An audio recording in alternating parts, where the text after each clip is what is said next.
vraies voix Sud Radio, 17h-19h, Philippe David, Cécile de Ménibus. Et c'est dès la dernière journée des vraies voix, en tout cas pour cette semaine. On vous souhaite la bienvenue. Bonjour à tous. Bonjour Philippe David. Bonjour Cécile de Ménibus. Vous allez bien Philippe David ? Ça va bien, on a la pression qui monte. Alors même si on est supporter du Stade Toulousain, demain un club français en finale. Après Toulouse, après Brive, après Toulon, après La Rochelle, on pourra avoir un 5e champion d'Europe français, ça ferait du bien. Et un J-8 aussi, hein. Oui. Oui. Mais alors, vous savez ce qui se passe à Marseille ? Non ? Jamais on a vendu autant de maillots de l'Inter Milan, parce qu'ils sont tous pour l'Inter Milan. Ils veulent rester les seuls à avoir gagné la Ligue des Champions. Et donc tous les magasins de sport sont en rupture de maillots de l'Inter. On n'a qu'à vendre le Marseille à un autre pays. Qu'est-ce que vous voulez que je vous dise ? À l'Italie ? On leur donne ? Non, plaisante. En tout cas, on vous souhaite la bienvenue avec ce numéro de téléphone 0826 300 300. Et au sommaire de cette émission, le grand débat du jour à 17h30. Les entrées irrégulières de migrants en Union européenne ont baissé de 38% l'an dernier selon l'agence Frontex. L'Italie enregistre une baisse de 60%, même au Royaume-Uni. Dirigé par les travaillistes, l'immigration nette a baissé de 50% en 2024. Alors parlons vrai, est-ce que ce n'est pas un retour au réalisme des gouvernements, le seuil de tolérance étant dépassé dans nombre de pays, pour citer Mitterrand à la fin des années 80 ? Et à cette question, baisse drastique de l'immigration, l'Europe est-elle en train de faire volte-face ? Vous dites non à 71%. Vous voulez réagir ? Aude attend vos appels au 0826 300 300. Notre invité pour en parler, Fabrice Leggeri, eurodéputé RN et ancien directeur de Frontex. Et puis le coup de projecteur à 18h30, supprimer l'argent liquide pour lutter contre le trafic de drogue. Idée émise par le ministre de la Justice. Les espèces sont moins traçables que les paiements par carte, mais Gérald Darmanin admet que cette suppression n'est pas envisageable aujourd'hui. Alors parlons vrai, est-ce la bonne solution ou pensez-vous que les trafiquants trouveront des parades ? Et à cette question, idéalement, faudrait-il supprimer l'argent liquide pour lutter contre le trafic de drogue ? Vous dites non à 96%. Vous voulez réagir encore et toujours, le 0826 300 300. Et puis je rappelle que 90% des billets de banque qui circulent aujourd'hui en France comportent des résidus de drogue. C'est important de le savoir. Allez, William Morris sera avec nous, délégué national du syndicat Alliance Police Nationale. On vous souhaite la bienvenue, on est ensemble jusqu'à 19h. Les vraies voix Sud Radio. Et une table généreuse aujourd'hui avec Philippe Bilger qui est avec nous. Moi, je suis ravi. Oui, je comprends. Non, je suis ravi d'avoir face à moi deux contradicteurs. Et j'avais compris, bien sûr. Avec Anne Mazeuillet qui est avec nous aujourd'hui, fondatrice de Fair Value Corporate et Public Affairs, cabinet de relations publiques internationales. Bonsoir, madame. Bonsoir, chère Cécile. Bonsoir, cher Philippe. Bonsoir, cher Eric. Et bonsoir, madame. On dirait un peu une reine, Anne Mazeuillet. Oui, c'est vrai. Elle a un petit côté. Non, elle a de la classe. Moi, je l'adore. Très bien entourée par Eric Revel. Bonsoir, Cécile, Eric bonsoir Revel. Philippe. Ça va ? Comment allez-vous ? Allez, attention, vous êtes entre les deux, là, les deux mastodontes. Elle va pouvoir se défendre. Oui. Je n'en doute pas. J'ai la plainte de mastodonte, un culbuto, ça va être quand même un peu compliqué. Oui. Ça fait longtemps que Cécile ne vous a plus appelé culbuto. Depuis avant-hier. C'est vrai que ça fait... Et hier, j'ai rencontré quelqu'un qui m'a dit « Vous embrasserez le dodu ». Voilà. C'est grâce à vous, Philippe David. Dodu, c'est une forme de réalisme. Vous voyez la pub que vous me faites. Mais ça vous va bien. Et ce numéro de téléphone 0826 300 300, c'est Hervé qui nous appelle de Pau. Bonjour Hervé. Bonjour Hervé. Bonjour Cécile, bonjour à vos invités, bonjour à toutes les auditrices et auditeurs. Et Hervé, vous avez un coup de gueule aujourd'hui. Un coup de gueule, oui, parce que j'entends beaucoup de gens qui parlent sur les personnes qui sont disparues, des détracteurs et qui ont besoin de se faire entendre de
Les vraies voix Sud Radio, 17h-19h, Philippe David, Cécile de Ménibus.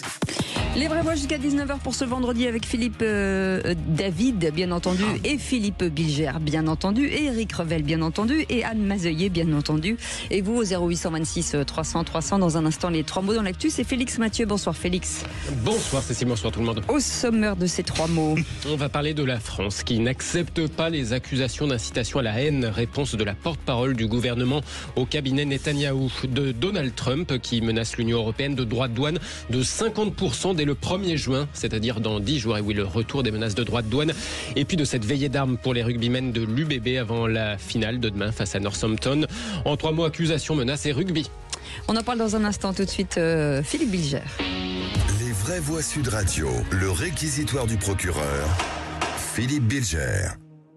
Vous voulez requérir sur la pieuvre, qu'on peut dire de blanchiment d'argent, qu'il y a avec le trafic de drogue. En fait, Pieuvre économique.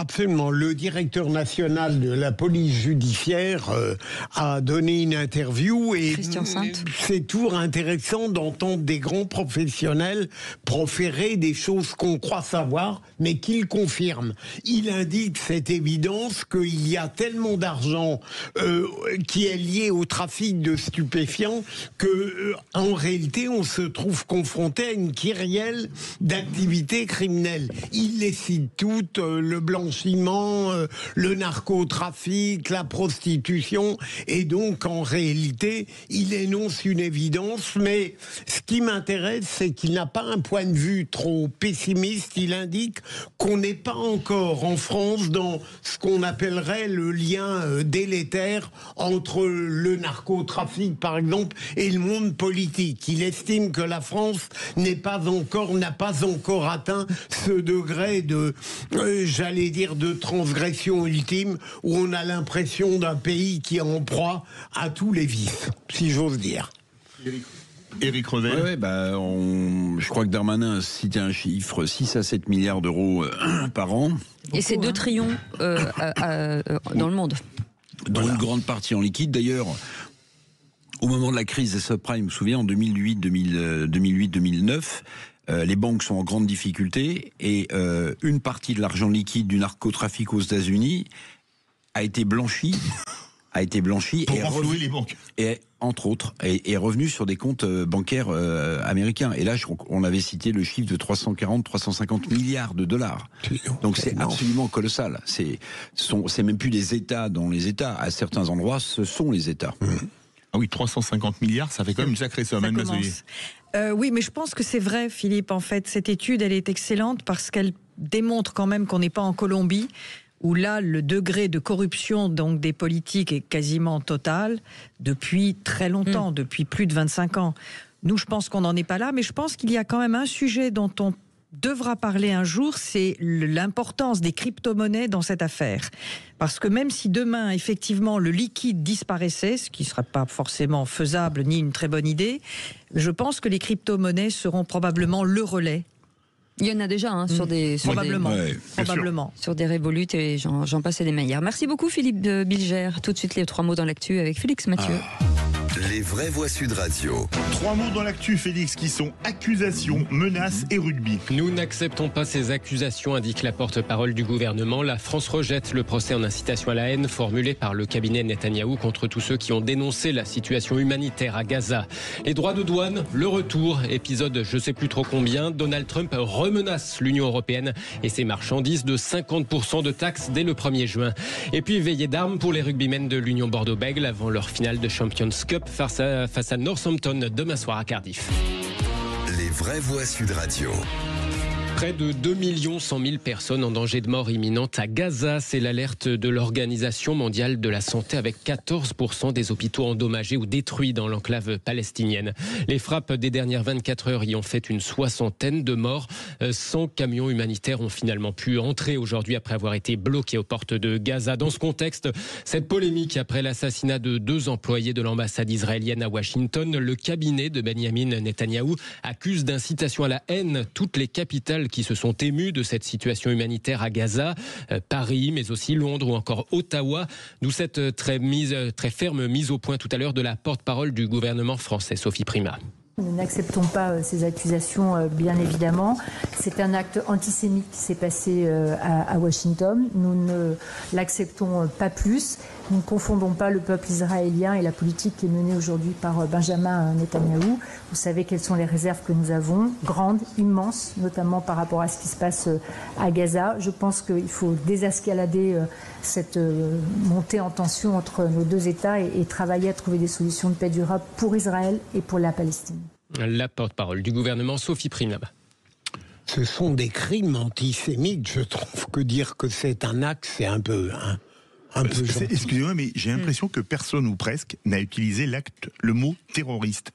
Parce que quand vous attendez quelqu'un à la sortie d'un musée et que vous les tuez, escalité parce qu'il travaille à l'ambassade d'Israël, désolé, j'appelle ça un acte terroriste, je sais pas. Et il l'a fait plus que revendiquer, puisque pendant 10 minutes, on a cru qu'il était victime. Oui.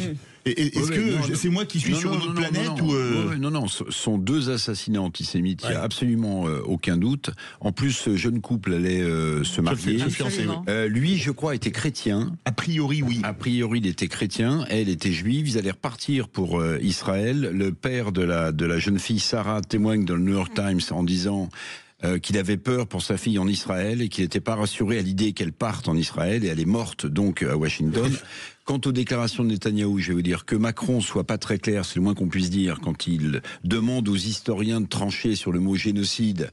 Voilà, mais de là à accuser la France d'avoir armé les bras du terroriste, pardonnez-moi, mais c'est une façon pour le gouvernement israélien de se dédouaner de ce qui est en train de se passer à Gaza, pardon. Alors en ce qui concerne ce meurtre abominable qui a eu lieu à Washington, je crois savoir, je l'ai lu ce matin brièvement, que ce type qui les a assassinés pourrait être relié à des organisations terroristes, dont on ne sait pas exactement lesquelles sont-elles, mais en tout cas, c'est les présomptions.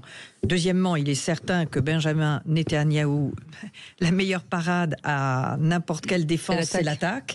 Et compte tenu de sa position, c'est la raison pour laquelle il déclare ce qu'il a pu dire ces derniers jours, et c'est une abomination de toute façon, parce que dans les 2 cas, que ce soit du point de vue de ce qui se passe ou de ce qui s'est passé en Israël et de ce qui continue à se passer pour les Juifs du monde entier, et de l'autre côté pour Gaza, qui est une tragédie humaine totale, c'est inadmissible. Donc je ne pense pas que la déclaration de Madame Primas fera date, parce qu'elle n'est pas juste et elle n'est pas appropriée. Mais en tout cas, il fallait réagir, c'est sûr. Allez, on reste aux États-Unis. Deuxième mot, menace. Donald Trump brandit des droits de douane de 50% face à l'Union européenne. Oui, un peu comme un air de déjà vu tout de même.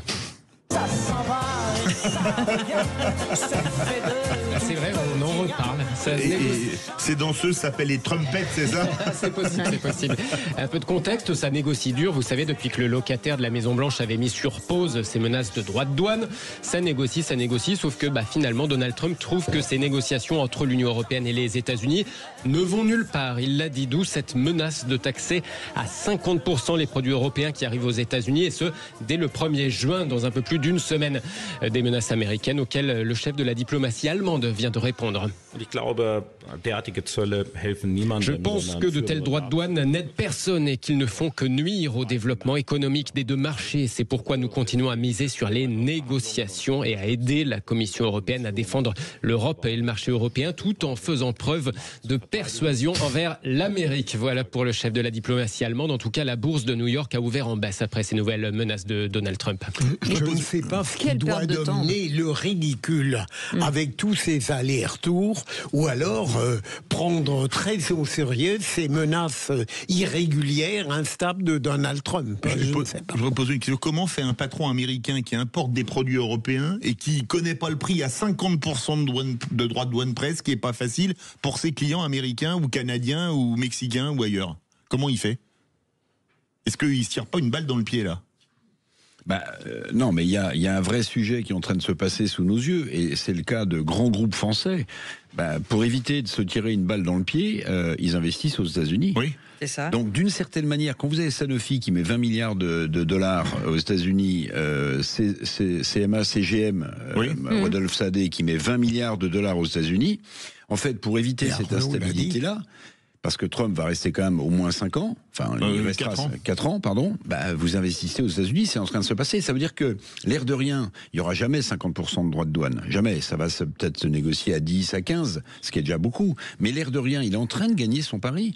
C'est-à-dire que, avec une énergie pas chère, avec le paquet de subventions qu'avait mis en place Biden pour attirer les entreprises, ce mouvement-là, il est en train de s'amorcer. Vous avez plein de groupes européens qui sont en train de se délocaliser. Airbus est en train de construire une 3e ligne d'A320, je crois, en Alabama. À Mobile, dans l'Alabama, où ils ont une usine d'A320, d'assemblage d'A320, oui, exactement. Voilà. Donc, et Bernard Arnault l'a dit.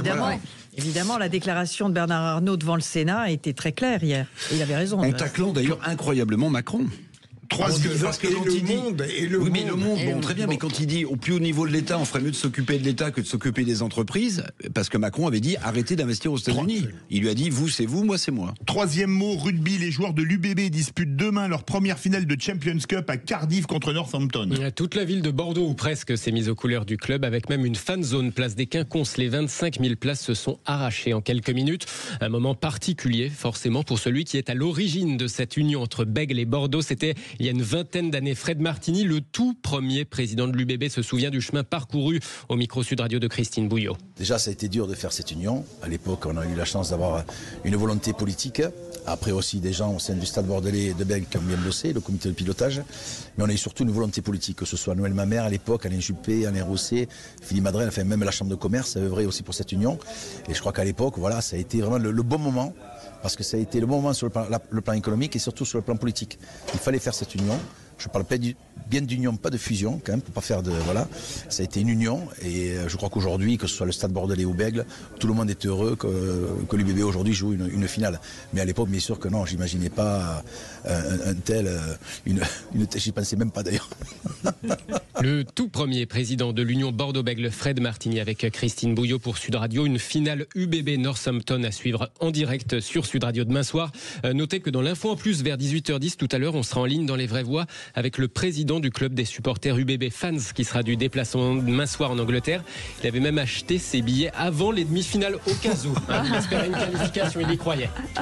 Merci beaucoup Félix Mathieu. Merci, Félix. Allez, vous restez avec nous et puis tout de suite on va vous offrir un joli cadeau puisque pour la fête des mères vous allez pouvoir offrir un bracelet de la collection lettres initiales prénom livré dans un coffret cadeau offert par le vent à la française.com et Sud Radio bien entendu.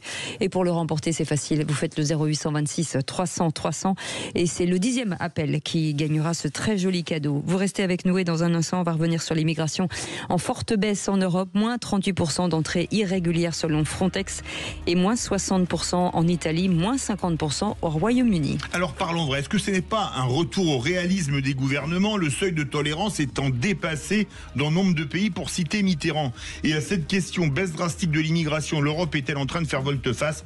Vous dites non à 70%, vous voulez réagir, le 0826 300 300. Et Fabrice Leggeri sera avec nous, heureux député RN et ancien directeur de Frontex. On vous souhaite la bienvenue.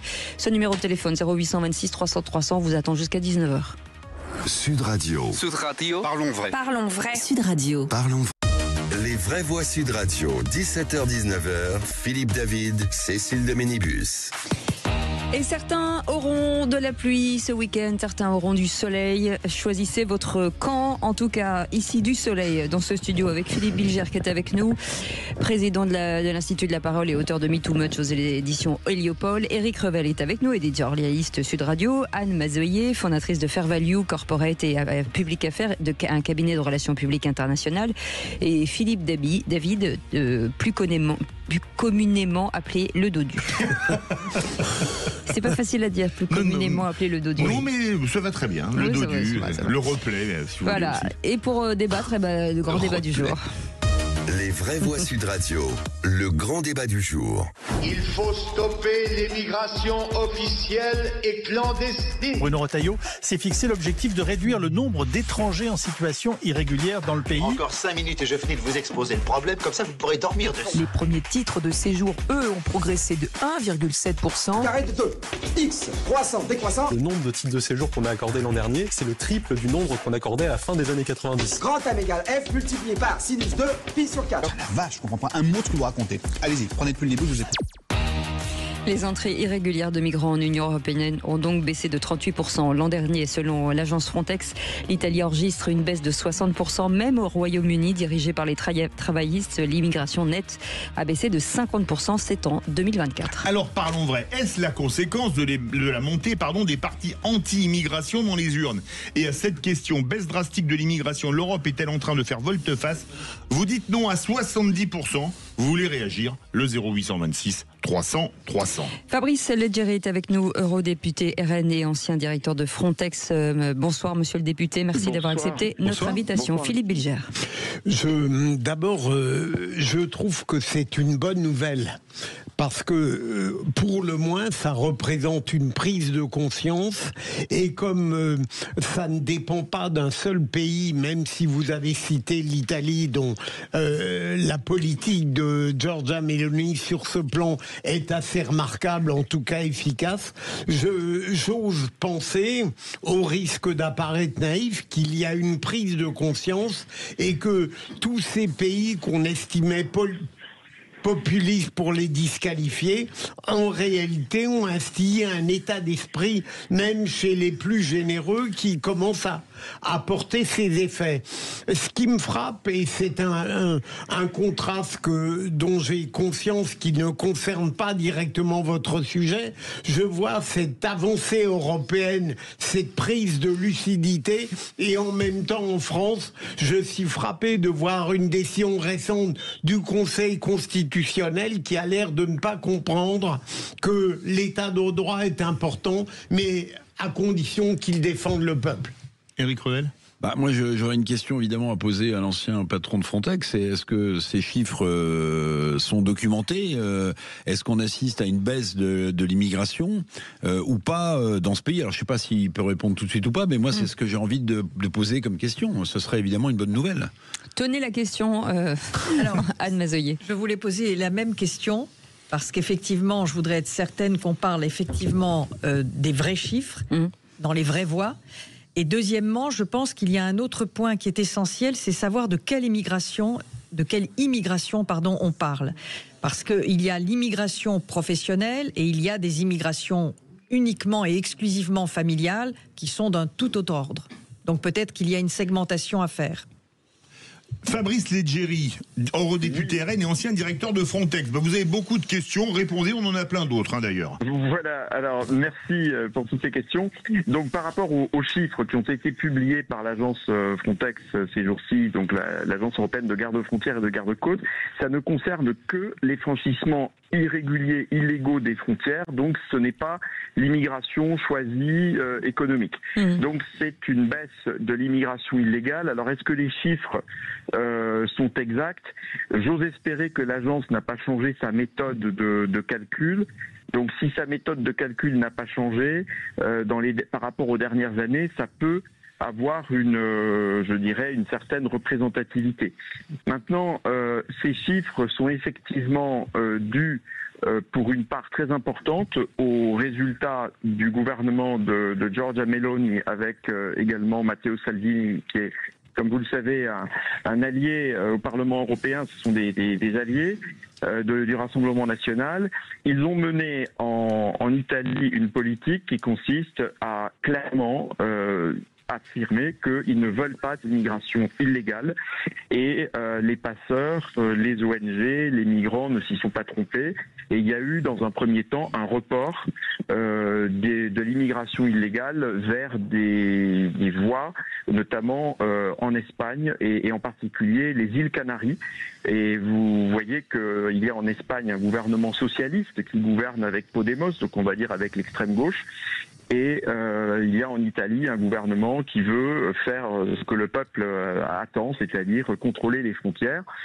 Il y a en Grèce une relative stabilité, je me trouve d'ailleurs là en ce moment en Grèce, il y a une relative stabilité parce que le gouvernement, qui est un gouvernement de droite, mais que certains pourraient même considérer en France comme très droit dans ses bottes, veut contrôler sa frontière. Donc voilà, la volonté politique a des résultats parce que d'abord on donne des moyens aux États et ensuite on annonce la couleur et les migrants comprennent bien le message. Est-ce que Fabrice Leggeri, par rapport aux critiques que vous aviez faites à une certaine époque contre Frontex, est-ce que vous avez l'impression que ça s'est amélioré nettement ? Alors, moi j'ai visité en février 2025 Frontex en ma nouvelle qualité de député européen. J'ai été reçu par le nouveau directeur et par l'encadrement de l'agence. Si vous voulez, c'est une agence, je dirais que c'est un peu comme une Rolls-Royce à laquelle l'Union européenne donne beaucoup de moyens, de ressources humaines, de budget, mais malheureusement la gouvernance politique n'a pas changé. C'est-à-dire que on n'a pas encore traduit dans les faits une volonté, je dirais, de dire nous ne sommes pas une agence, enfin ce n'est pas une agence humanitaire d'accueil des migrants. Et la raison, c'est qu'en fait, c'est un cheval de Troie qui a été introduit avec l'officier des droits fondamentaux, avec les moniteurs des droits fondamentaux qui sont indépendants, qui ne sont pas recrutés par le management de l'agence. Et pour vous donner un petit exemple, il y a quelques jours, quelques semaines, l'officier des droits fondamentaux de Frontex parlait, au nom de qui je ne sais pas, pour dire que la Commission européenne devrait ouvrir des procédures d'infraction contre la Grèce parce que celle-ci manquerait de respect des droits fondamentaux des migrants. Donc on marche sur la tête et je crois qu'en fait c'est un problème politique.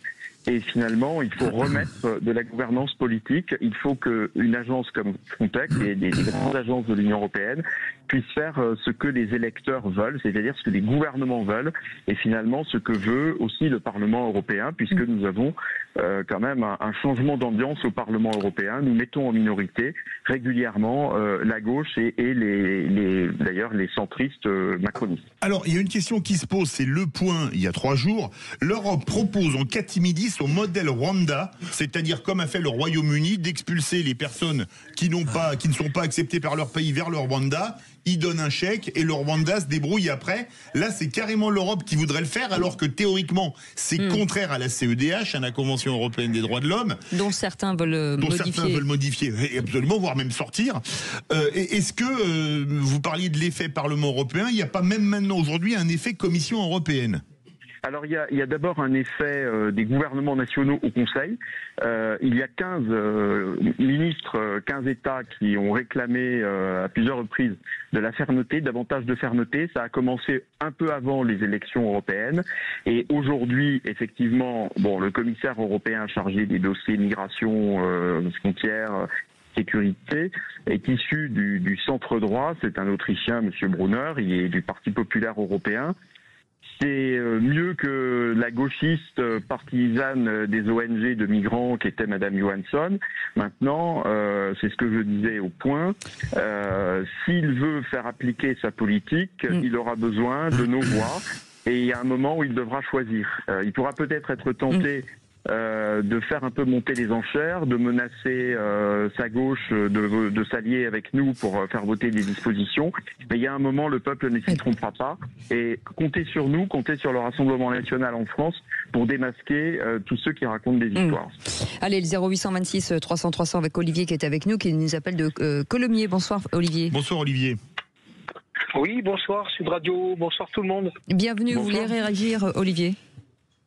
Oui, alors je voudrais réagir pour savoir si enfin, après toutes ces années sur une très mauvaise politique d'immigration, notre pays avait pris la conscience qu'il fallait vraiment créer une équipe au gouvernement qui puisse prendre en compte tous les critères qui sont le sujet de l'immigration. C'est-à-dire que ce soit professionnel, que ce soit familial et qu'il puisse y avoir une liaison, une relation entre tous ces partenaires pour construire une vraie politique saine d'immigration. Réaction. Il y a quand même un sujet d'immigration professionnelle. Hier a été publiée la liste des secteurs en tension économique en France. Oui. Moi, je suis très admiratif de ce que fait le Canada ou même les États-Unis. C'est-à-dire qu'il y a une immigration ultra choisie. Oui. Quand vous êtes dans l'illégalité, vous faites pincer, vous passez pas par un tribunal, par un centre de rétention. Vous allez directement prendre l'avion et vous repartez. Qu'on ait besoin d'une immigration choisie dans des secteurs en tension, oui, c'est probable, même si on a 7 millions de chauffeurs. personnes qui cherchent un emploi. Mais je suis d'accord, mais alors dans ces cas-là, il faut prendre la décision de diviser par deux l'assurance chômage. Voilà. Mais une immigration choisie, ça peut avoir du sens, mais qu'on continue à avoir une immigration illégale dans ce pays, c'est absolument sidérant pour moi. Surtout qu'elle est pratiquement jamais expulsée en plus. Ben non. Allez, 0826 300 300, Hervé est avec nous, de Pau. Oui, rebonjour. Oui. Je pense que, en fait, les pays qui sont véritablement cernés, tels que le Rwanda et autres en Afrique, c'est peut-être là-bas qu'il y aurait une communication à faire à des gens qui croient que quand ils vont arriver en France, ils vont trouver un pont d'or.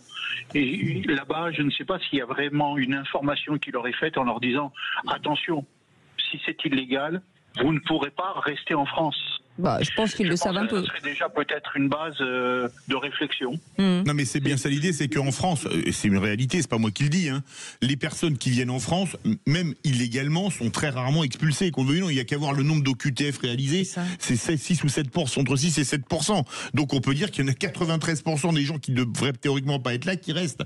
Anne Mazoyer. Oui, c'est ça le problème en fait. Et le problème, c'est la réglementation, c'est l'encadrement législatif qui est nécessaire, mais aussi les prises de décision un peu plus rapides, parce que dès lors que vous cantonnez ces personnes dans un camp ou dans un endroit comme à Calais, qui est une horreur complète, et dont ils ne partent pas, parce que ça devient finalement un mini-camp de concentration, entre guillemets, ça n'a absolument aucun sens. Ce qu'il faut, c'est que véritablement les personnes qui sont dans l'illégalité puissent être expulsés très très rapidement, dans les 2-3 jours. Qu'est-ce qu'on va en faire? C'est ça, c'est le souci. Tout le monde les repousse, où est-ce qu'on va les mettre? Et il y a un discours politique qui est très cohérent, qui consiste à dire « Ne venez pas, on n'a pas le moyen de vous accueillir correctement, honorablement, économiquement. » C'est ce que disait Marine Le Pen et d'autres partis, c'est une évidence. Fabrice Leggeri. C'est qu'il y a aussi une réalité, c'est qu'il faut contrôler les frontières. Et c'est quelque chose que les dirigeants français semblent avoir oublié. Il faut non seulement, comme ce que a été dit par toutes les personnes qui sont exprimées là avant moi, il faut évidemment dire que nous n'avons rien à offrir et que nous ne donnerons rien à ceux qui restent illégalement. Malheureusement, effectivement, si les éloignements ne sont pas effectifs, on a des OQTF qui ne mènent à rien, mais il faut empêcher toutes ces personnes d'entrer sur le territoire européen. Et donc, il faut contrôler fermement les frontières extérieures. Et là, on se retrouve avec toutes ces ONG, avec toutes ces décisions de justice, toute cette idéologie qu'il faut combattre. Et je pense que sinon, on n'aura pas de résultat. Il faut, en tout cas, ce que propose le Rassemblement national et nos alliés, les Patriotes pour l'Europe au Parlement européen, nous considérons que le pacte asile-migration qui a été adopté en 2024 au niveau de l'Union européenne est mauvais parce qu'il ne s'attaque pas au fait que les vrais demandeurs d'asile, les vrais réfugiés, en fait, ne devraient pas être obligés d'être présents physiquement sur le territoire européen pour demander l'asile.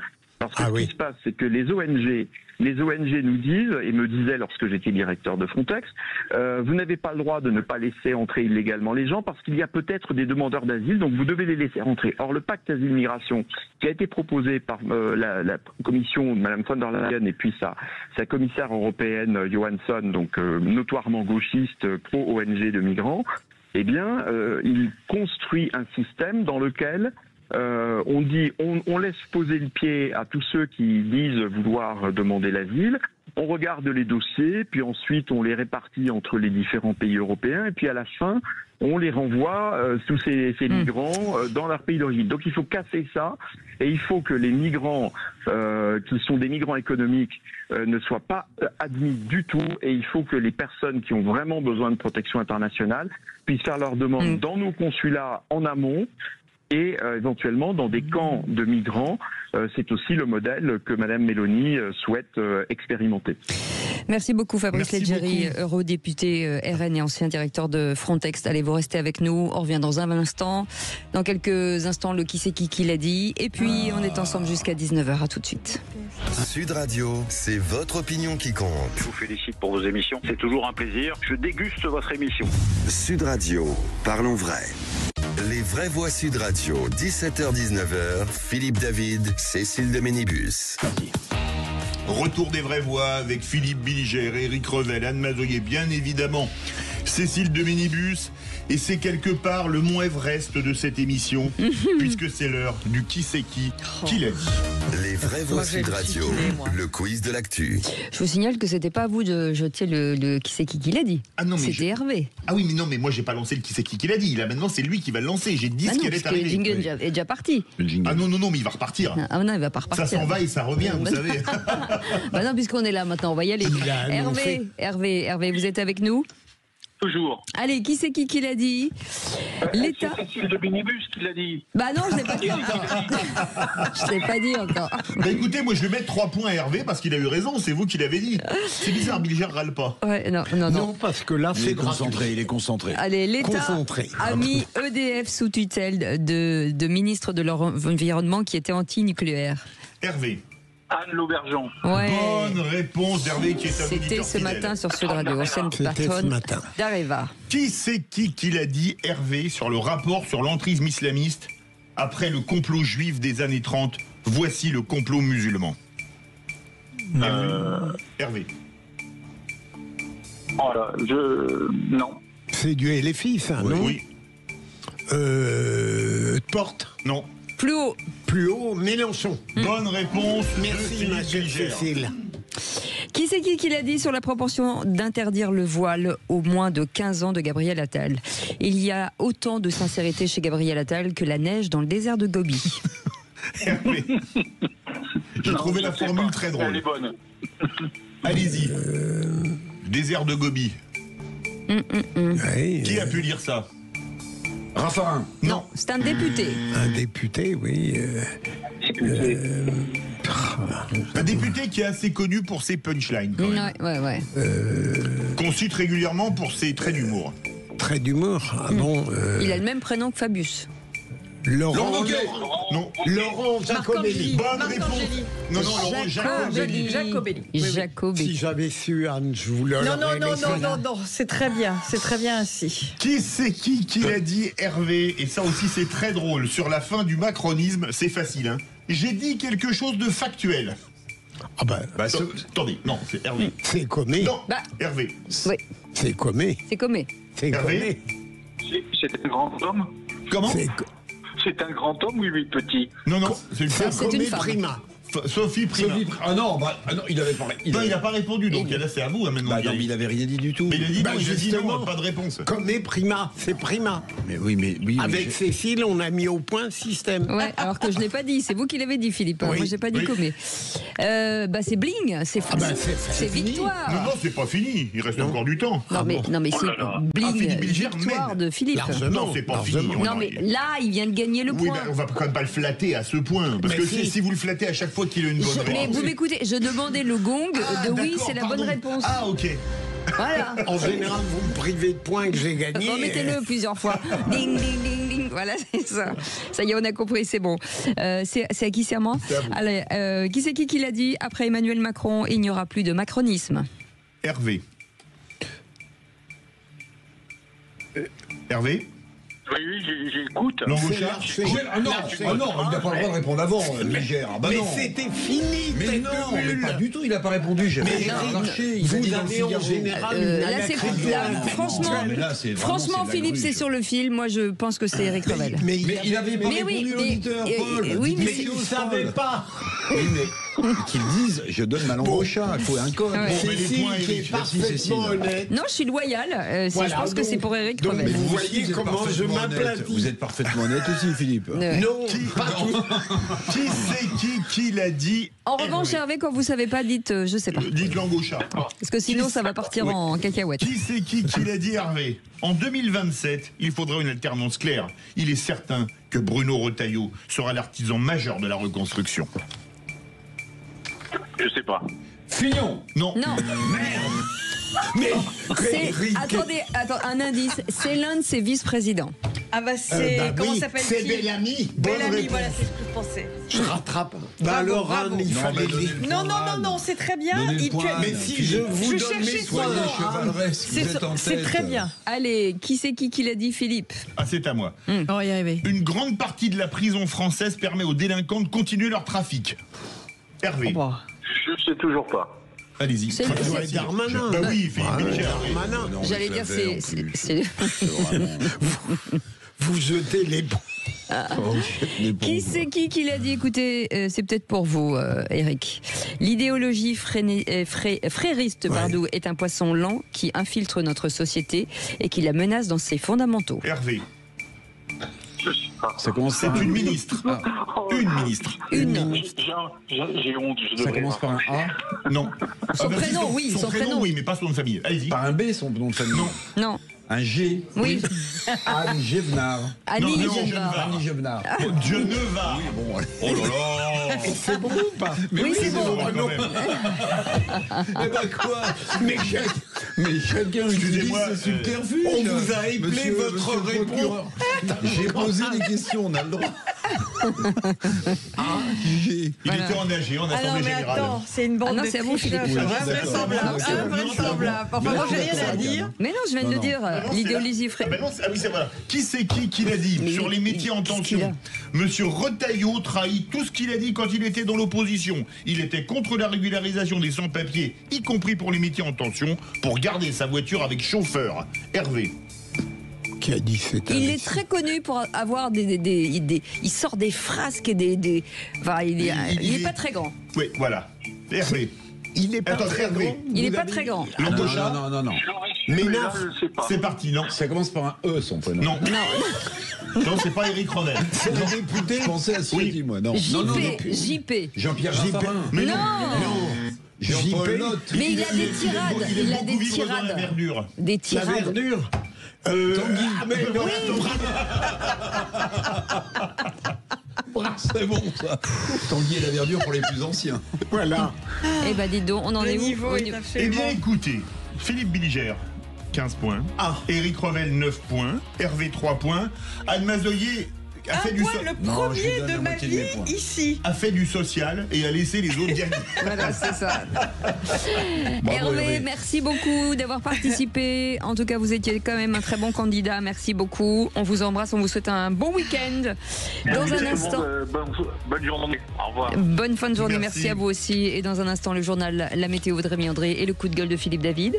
À Strasbourg, certains pataugent dans la choucroute. Ok. Eh ben, j'attends ça avec impatience. Allez, à tout de suite. Sud Radio. Parlons vrai. Sud Radio. Les vraies voix Sud Radio. 17h-19h. Philippe David, Cécile de Ménibus. Les vrais voix pour la dernière journée de cette semaine magnifique avec Philippe Bilger et Éric Revel et Anne Mazoyer qui sont avec nous. On est ravis de les avoir aujourd'hui.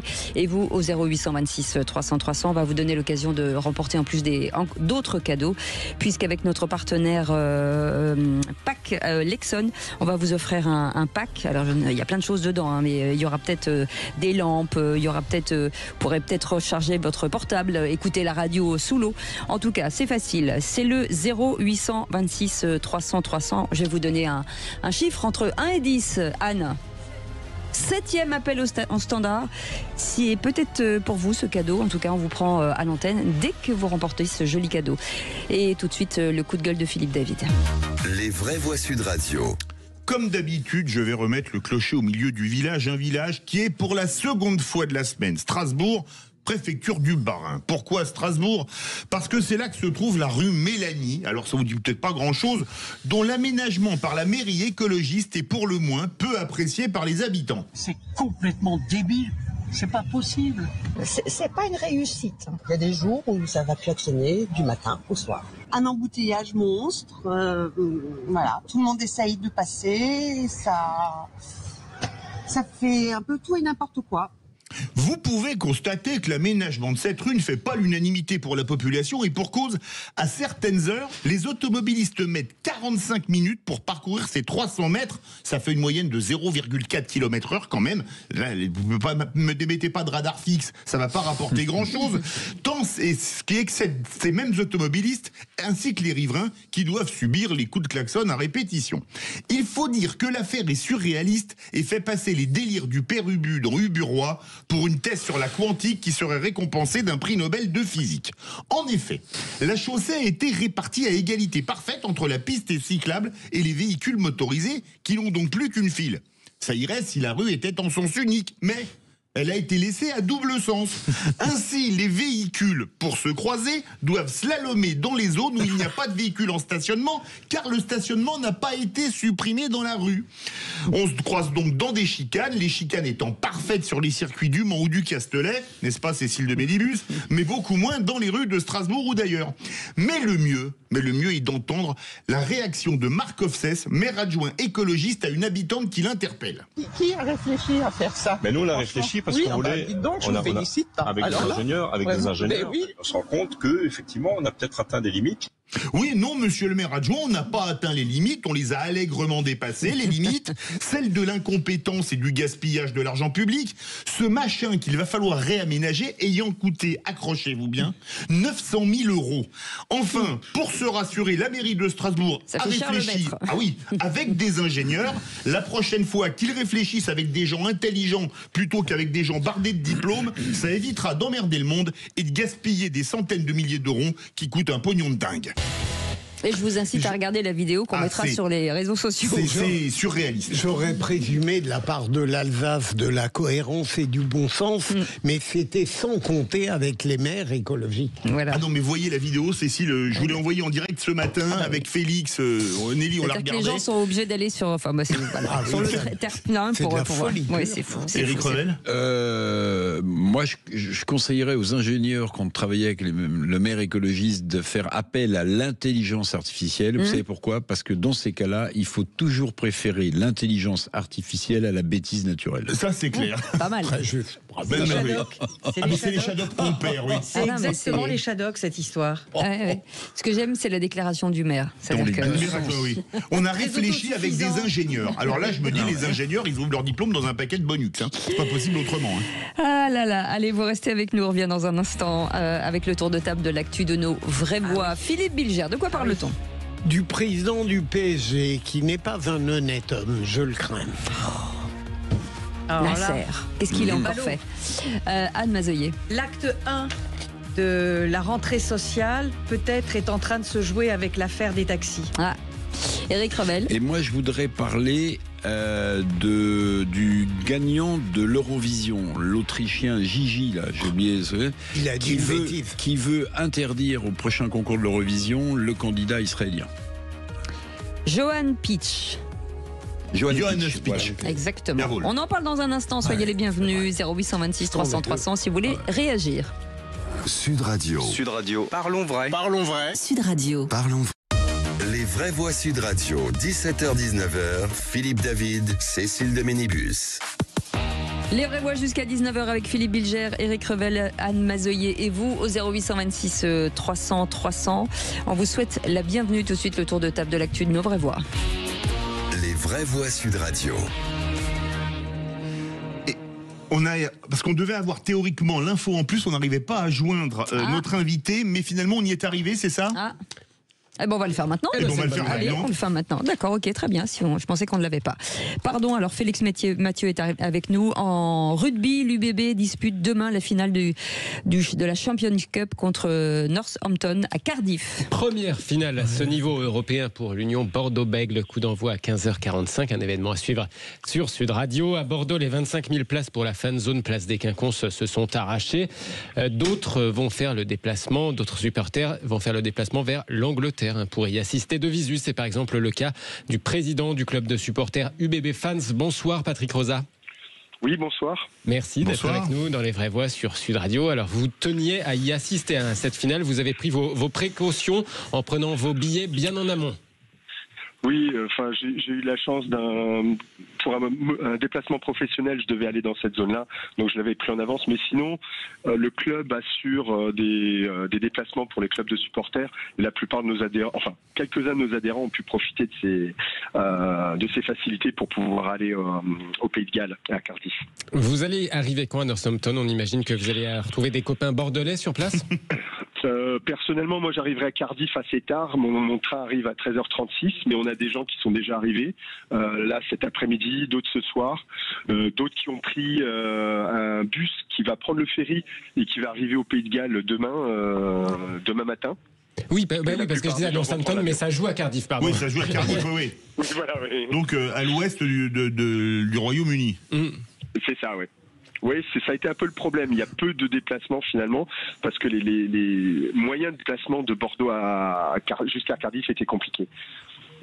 Sur l'enjeu sportif, une victoire comme ça au sommet de l'Europe, ce serait, donc vous m'arrêtez si je me trompe, une première pour l'UBB et une première depuis 2000 pour Northampton. Donc on va avoir quand même deux équipes affamées. Oui, les supporters girondins sont confiants, mais ils craignent énormément cette équipe-là. C'est un jeu qui nous ressemble beaucoup. Donc ce sera peut-être très fermé, mais on s'attend plutôt à un jeu où ça va partir de tous les côtés. Et puis le premier qui fera une erreur défensive risque de le payer très cher. Et la botte secrète de l'UBB, c'est qui? C'est une question difficile, il y en a beaucoup en fait. Il y a les avants que beaucoup critiqués, mais à mauvaise raison, qui ont fait un match extraordinaire contre le Stade Toulousain. Pour nous, on est supérieur de ce point de vue-là, et c'est quelque chose sur lequel on compte beaucoup. Sur la guerre des rucks en particulier, pour empêcher des ballons de libération rapide qui permettent à Northampton de développer son jeu d'attaque. Et au contraire, d'en récupérer nous pour lancer des gens comme Damien Penaud. Ouais. Vous avez des trois quarts étincelants, mais est-ce que la défaite de l'an dernier, j'ai l'impression qu'elle vous a donné des forces supplémentaires pour gagner? Vous voulez parler de la finale du top 14 contre Toulouse, oui. C'est notre ancien entraîneur, Christophe Furios, aimait beaucoup citer Nelson Mandela, qui disait soit on apprend, soit on gagne. Non, je ne perds jamais, soit je gagne, soit j'apprends. Voilà, exactement. Désolé pour la mauvaise citation. Et je pense que c'est ce qu'a appliqué notre manager. Il a transformé d'une défaite un grand apprentissage, grandeur nature de ce qu'il fallait faire pour gagner. Sur le club lui-même, tout à l'heure on avait le premier président de l'UBB qui était avec nous sur Sud Radio. Comment a évolué le club depuis cette union jusqu'au sommet qui va atteindre, ça je vous le dis, l'UBB va gagner, mais comment a évolué le club? Alors moi j'ai commencé vraiment à supporter vers 2011, donc j'ai pas connu les premières années, mais on a des gens de notre club qui ont connu la fusion. Ça a évolué de manière extraordinaire sur ces années-là justement. On est passé d'un club qui était en Pro D2, qui jouait devant 1500 personnes à Musard, à un club qui a la meilleure affluence d'Europe, qui s'est structuré, qui s'est professionnalisé, qui a un effectif qui repose beaucoup maintenant sur la formation propre, alors qu'à l'époque, Laurent Marty avait réussi à faire la montée en faisant un mélange de joueurs un peu locaux, de joueurs un peu ignorés, de gens de non-gifs, enfin ce qu'on appelle les non-gifs maintenant, qui venaient de l'étranger. Et ça a complètement changé de ce point de vue-là. Il y a un projet de jeu, il y a un projet de club, il y a une stratégie. C'est organisé à tous les niveaux. Patrick Rosa, vous parliez des rucks, ça c'est plutôt les avants, mais quand on voit les lignes arrière de Bordeaux, c'est quand même impressionnant. La charnière Lucu-Jalibert, et après que vous avez en ailier Penaud, Bielbiaré et Moefana de Porter en centre et Buros à l'arrière, c'est vrai que ne pas avoir peur de lignes arrière comme ça, il faut avoir vraiment le moral, comme on dit. Parce que là, si vous commencez à prendre des ballons et à les sortir, comme on dit Rugby Hallel, la vie est belle, Bielbiaré et Penaud, ils vont aller aplatir. Oui, c'est tout ce qu'on espère voir demain, c'est clair. Et c'est pour ça qu'on va, si on est 32 000 à chaque match à Chabon, c'est pour voir ces joueurs-là.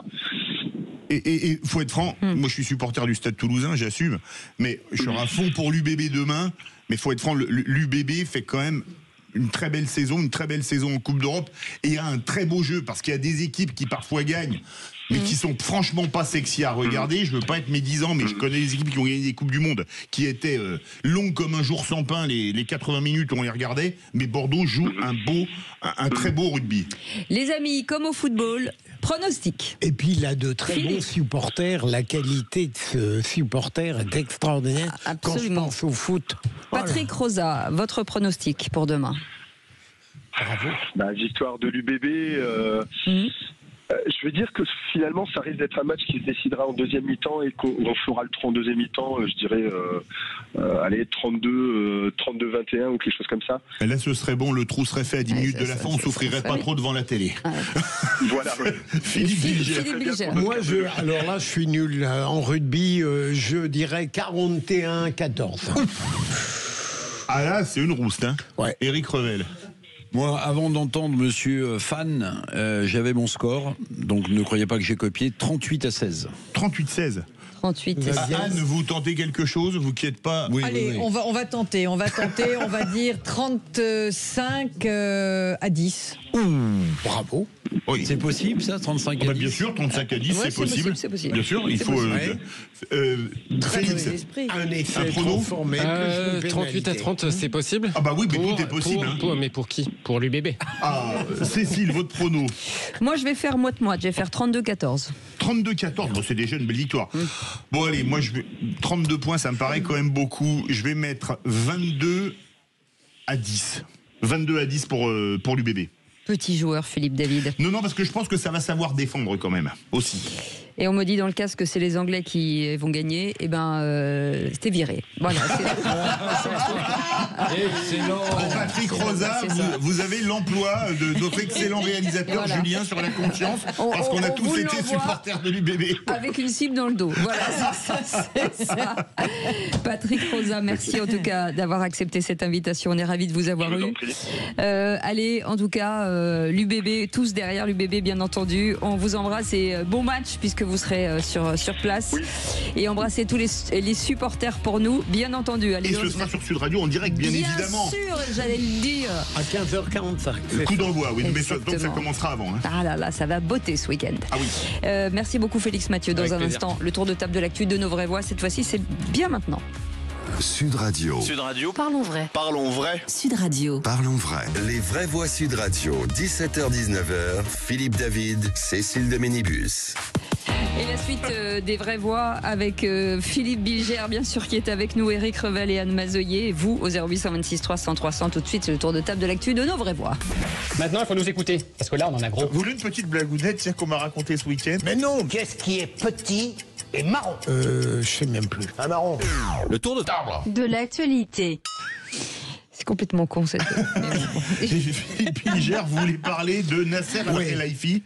Après l'UBB, le PSG, les deux finalistes des grandes coupes d'Europe. Je n'ai jamais raffolé de ce président du PSG. Et à une certaine époque, ça n'était pas grave d'une certaine manière, puisque le PSG jouait mal. Je n'aimais pas son entraîneur ou ses entraîneurs. Et donc, en quelque sorte, ce mauvais président se fondait globalement dans un univers qui ne me plaisait pas. Mais depuis que le PSG est très bon, depuis qu'il a un très bon entraîneur, je regrette que le président du PSG fasse un peu tâche tout de même. Là, il est cité dans une plainte par son ancien majordome pour travail dissimulé, emploi d'étrangers sans autorisation de travail et harcèlement moral. Et ce même majordome est impliqué dans d'autres affaires où le président du PSG est lui-même mis en cause. Il a sans arrêt des affaires. Je ne dis pas qu'il est condamné. Je dis que l'atmosphère autour de lui n'est pas très belle et je regrette que ça jure un peu avec le nouveau PSG qui, le 31 mai, peut-être gagnera. Éric Revel. Bah oui, espérons que le PSG gagnera le 31 mai. Oui. On n'a pas gagné beaucoup. Je pense que la puissance du patron du PSG, ce qui représente aussi les intérêts qataris en France, tout ça doit attirer aussi beaucoup de convoitises. Voilà, vous avez forcément plein de business autour de lui. Enfin bon, je ne le connais pas, j'ai pas de jugement à porter, mais j'ai entendu. J'ignorais tout ce que vous venez de dire, mon cher Philippe. Et Philippe, c'est le seul club dont on puisse reprocher à son dirigeant d'être un peu borderline? Non, sûrement pas. Non. C'est ce qui me semble. Non, Donc, mais disons pourquoi est-ce que votre... Parce que les autres clubs, ma chère Anne, ayant moins d'argent, sont moins trompés. Oui, mais peut-être peut-être il y a des petits profits aussi. Dire. Enfin, on ne sait pas. Hein. Si, mais moi, je suis... Je dois être parce que c'est un club en pleine lumière, donc forcément. Un peu puritain sur le plan de l'argent, sauf quand on m'en donne. Entendons-nous, mais vous, puritain, c'est un scoop. Oui. Absolument. Sur le plan de l'argent, c'est très clair. Ouais, pas sur le reste. Cela ne nous regarde pas. Non. Voilà. J'aime bien ces petites insinuations-là. Chacun fera son avis. Eric Revel, puisque vous êtes là. Tout à l'heure, Philippe, donc. Vous avez corde. Alors, moi, je voulais vous parler... Le vainqueur de l'Eurovision. Oui, je voulais vous parler de ce chanteur autrichien que je connaissais pas et dont j'ai oublié le nom. Johann Pitsch. Mais qui a fait cette déclaration absolument hallucinante, scandaleuse et honteuse qu'il voulait qu'on interdise au prochain concours qui se déroulera donc en Autriche, puisque c'est le pays qui a gagné, qu'on interdise le concurrent, la concurrente qui représente Israël. Je trouve ça mais vraiment absolument scandaleux. Je rappelle que la jeune fille qui a représenté, qui a fini deuxième du concours de l'Eurovision, était une victime qui a échappé au pogrom. Sa chanson est magnifique. Franchement, la mélodie est magnifique. Tout est magnifique. J'ai pas voté, mais sinon j'aurais voté pour elle. Mais qu'un artiste, cet Autrichien, se permette d'avoir ce jugement, cette manière absolument lamentable de rendre finalement les victimes. Elle n'y est pour rien de ce que fait Netanyahou à Gaza. C'est une artiste. Elle chante avec son cœur. Je trouve ça absolument lamentable. Et puis, ce que je trouve aussi lamentable, c'est que pendant que nos culturaux gauchistes vont se pavaner à Cannes, ils n'ont pas eu un seul mot, pas un seul mot pour rebondir. Après tout, c'est une artiste. Ils peuvent défendre les artistes, au moins. Sauf quand ils sont pas dans leur camp. Vous voyez? Je trouve ça lamentable. Et pour ces artistes français qui ne montent pas au créneau, et pour ce petit chanteur autrichien qui ne passera pas à la postérité et dont j'ai déjà oublié le nom. Permettez-moi de dire que j'aurais bien aimé aussi qu'au Festival de Cannes, on ait un mot pour Boilem sans salle, mais ça c'était que mon point de vue en plus. Philippe Bilger, Anne Mazoyer. Je suis totalement d'accord. Dans le micro. Je l'ai lu ce matin, j'ai été effaré par ce propos. Non seulement il n'aurait pas voulu quelle est la place qu'elle a eue, elle ne voulait qu'elle ne participe pas aujourd'hui, cette année, mais l'an prochain, vous l'avez dit, Eric.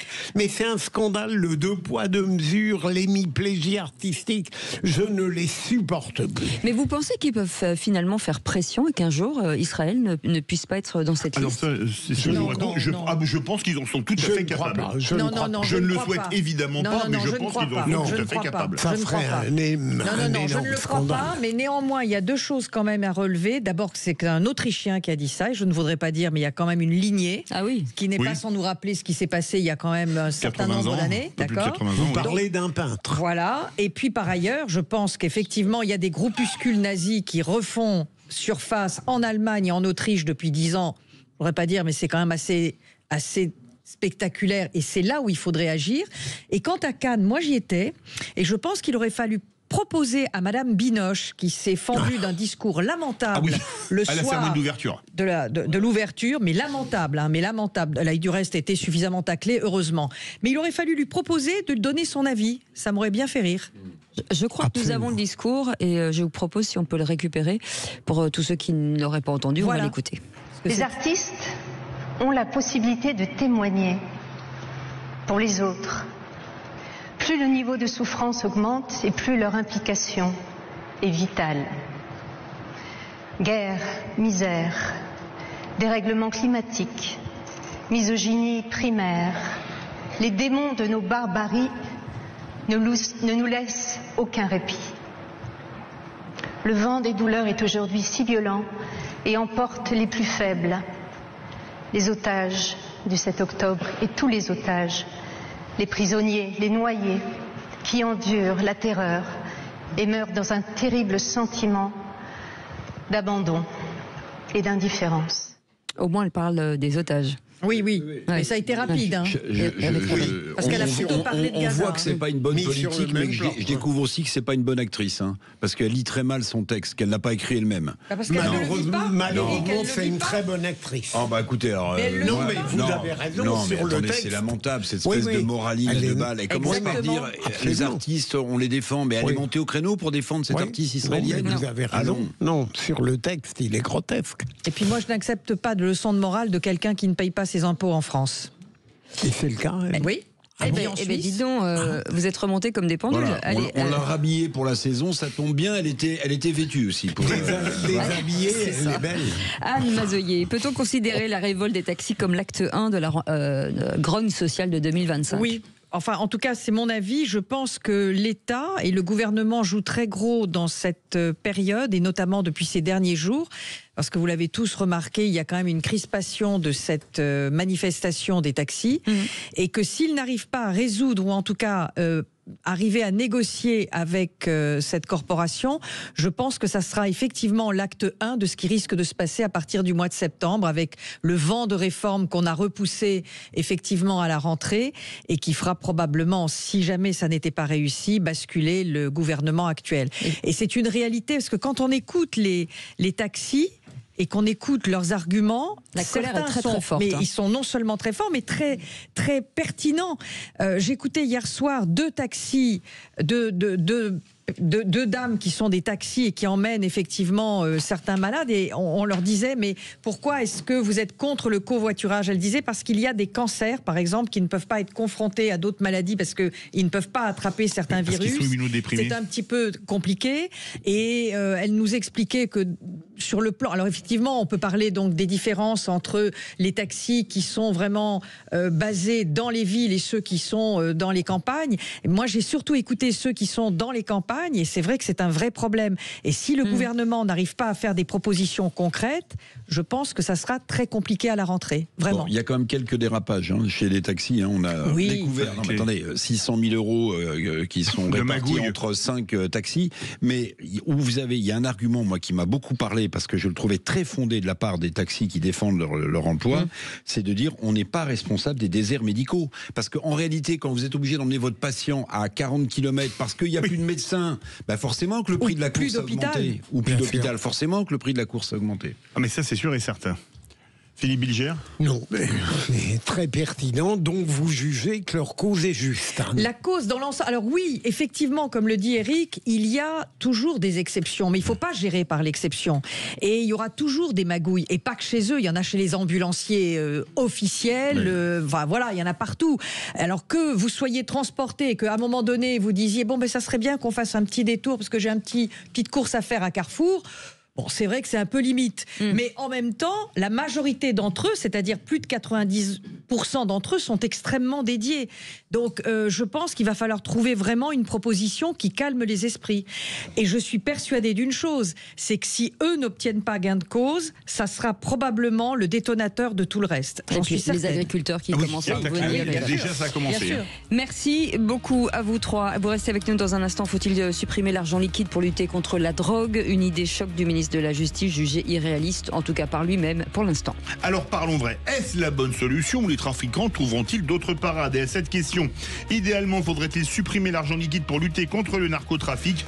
Vous dites non à 97%, vous voulez réagir ? Le 0826 300 300. Et William Maurice sera avec nous, délégué national du syndicat Alliance Police Nationale. Soyez les bienvenus, on est ensemble jusqu'à 19h. Sud Radio, votre attention est notre plus belle récompense. Moi, je regarde les matchs, mais je coupe le son de la télé et je mets Sud Radio. Les meilleurs commentateurs, c'est Sud Radio, il n'y a rien à dire. Sud Radio, la radio du rugby. Les vraies voix Sud Radio, 17h-19h, Philippe David, Cécile de Ménibus. Autour de cette table, bien sûr, Philippe Bilger, qui est venu avec ses deux camarades, Eric Revel et Anne Mazoyer, bien entendu, jusqu'à 19h. Et on va revenir dans un instant. Faut-il supprimer l'argent liquide pour lutter contre la drogue ? Une idée choc du ministre de la Justice, jugée irréaliste pour l'instant. Alors parlons vrai, est-ce qu'on ne tuerait pas d'autres commerces où les paiements en argent liquide sont massifs ? Et à cette question, idéalement, faudrait-il souhaitez supprimer l'argent liquide pour lutter contre le trafic de drogue, vous dites non à 97%. Vous voulez réagir, le 0826 300 300. Mais juste avant, on va vous offrir des cadeaux, bien entendu, puisque vous l'avez peut-être entendu tout à l'heure, on vous proposait un bracelet personnalisé de la collection Lettres, offert par Le Vent à la Française.com et Sud Radio. Et pour cela, nous allons féliciter Sonia, qui nous a appelé de Saint-Félix de Lauragais, bien entendu, qu'on embrasse très très fort. Et puis, nous avons lancé un second jeu, et qui était un jeu offert par notre partenaire Lexon, absolument, direction Paris, là, c'est un peu plus au nord que Saint-Félix-Lauragais. Bonsoir John. Bonsoir John. Bonsoir Cécile, bonsoir Philippe. Alors, vous avez été vous êtes l'heureux gagnant. Non, alors on va le refaire. Alors John, Oui. Joyeux, Anniversaire. avec de la joie. Je suis très content d'avoir gagné. Ah non, non, non, le non, cadeau. non, non, non, là on dirait comment elle s'appelait l'actrice Binoche. Ah oui. Binoche. Alors on va recommencer, on va dire ouais, je suis trop content. Ça marche. Je suis super content d'avoir gagné le cadeau. Merci beaucoup, merci Cécile, merci Philippe. Ah bah là, ça c'est bien. voilà. Mais vous dites que vous avez gagné un cadeau, mais on n'a toujours pas dit ce que vous aviez gagné. Alors, vous avez gagné, c'est parti.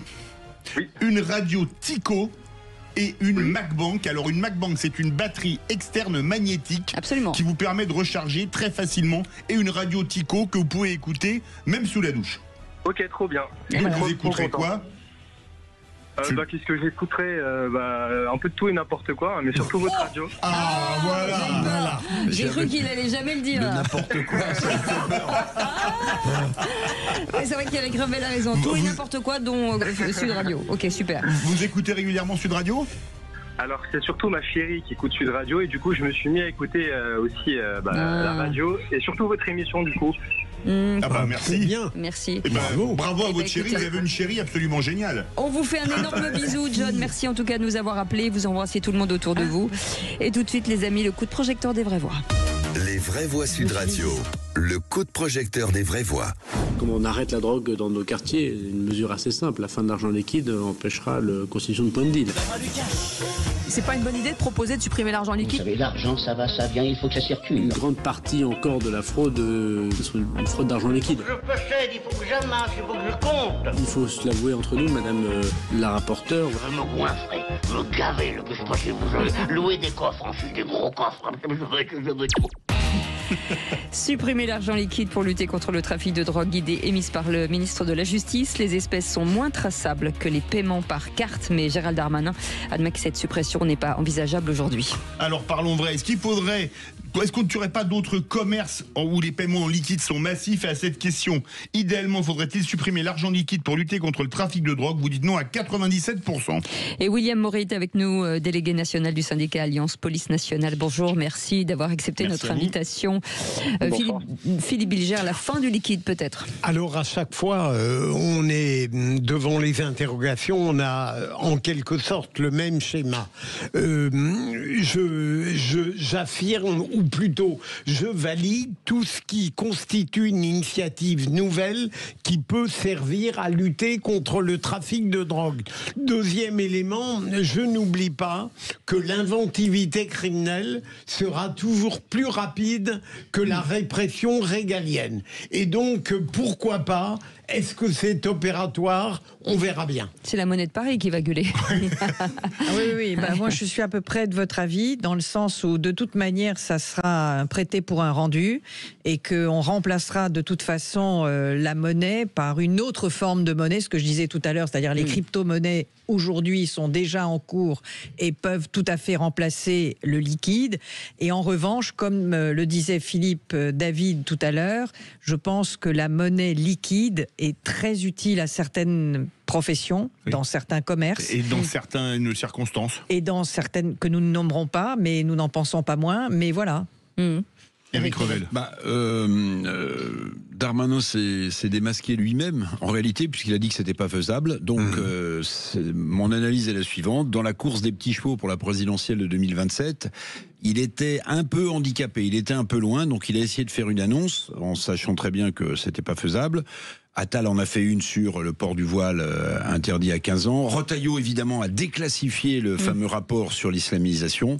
Moi, je prends ça pour une annonce politique. Maintenant, attention, on sait qu'à terme, l'argent liquide va sans doute disparaître parce que les techniques de paiement via les yeux, via les pouces, les empreintes, etc., va sans doute supplanter tout ça. C'est généralisé. C'est vrai qu'on se demande comment les antiquaires, par exemple, vont continuer à souvent. Ou, excusez-moi, je dis un mot très court, ou dans une relation extra-conjugale, en général, vous payez pas le restaurant en carte bleue ou un chèque, soit dit en passant.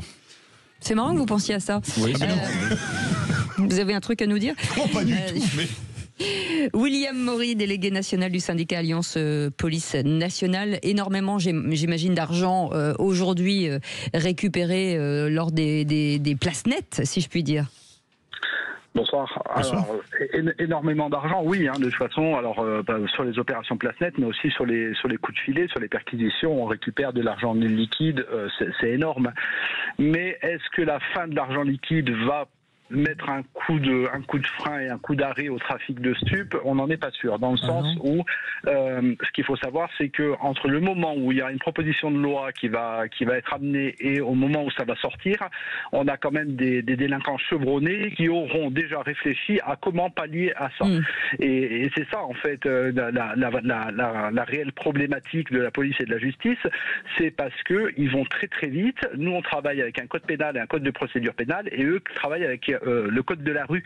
Donc on n'est pas sur la même, longueur. Et la technologie, parce qu'entre la crypto et le reste, forcément, ils auront en permanence un coup d'avance. Mais il faut aussi se féliciter, les choses bougent.